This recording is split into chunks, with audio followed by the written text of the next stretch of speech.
ছোট ছোট কচি কচি বাচ্চারা স্কুলে পড়তে আসছে, কত দুরবস্থা। রাস্তাঘাটের এমন অবস্থা যে ছেলে মেয়েরা পৌঁছাবে তা কঠিন। তাদের বাড়ি থেকে বেরোতে, স্কুলে আসতে এক আধ ঘন্টা, কেউ পড়ে যাচ্ছে, কেউ আঘাত পাচ্ছে। এমন অবস্থা। আসুন আপনাদের দেখাচ্ছি রাস্তার কী অবস্থা। সরকার এই দিকে কোনো নজর না দিয়ে সরকার কোথায় কোথায় মন্দির করবে, কোথায় মঠ করবে, কোথায় কী করবে, এগুলো নিয়ে ব্যস্ত। আর এই যে কচি কচি বাচ্চা, এই যে রাস্তাঘাট, জনসাধারণ এত মানে আকাল হয়ে পড়েছে, জনসাধারণ এত বেহাল হয়ে পড়েছে যে কীভাবে তারা রাস্তাঘাটে চলবে তা কোনো সোহা পায় না।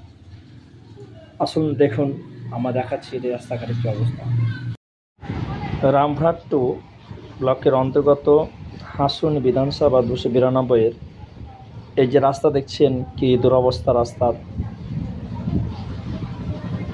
দনিগ্রাম পঞ্চায়েতের বালসা টু দনিগ্রাম পর্যন্ত যে রাস্তা দেখতে পাচ্ছেন আপনাদের, কী অবস্থা। এই রাস্তাতে সাধারণ মানুষ যাওয়া দুঃসহ হয়ে উঠছে।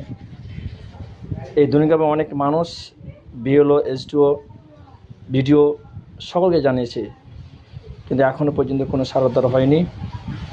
তাই প্রত্যেকটা বাচ্চাদের খুবই অসুবিধা। দেখছেন টোটো যাতায়াত করতে কত অসুবিধা হচ্ছে। এই রাস্তায় মনে হচ্ছে ধান পোতা হবে।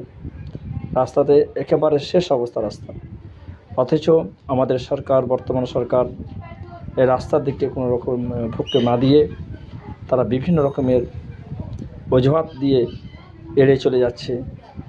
বিভিন্ন রকমের প্রকল্প দিয়ে মানুষকে অন্য দিকে ঠেলে নিয়ে চলে যাচ্ছে।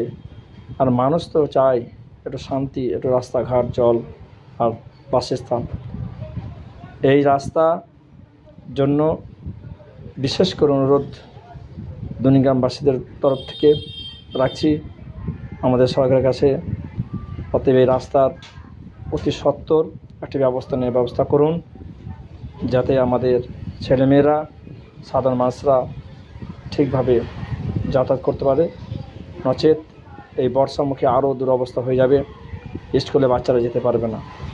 তাই বিশেষ করে অনুরোধ, আপনারা একটা ব্যবস্থা করুন।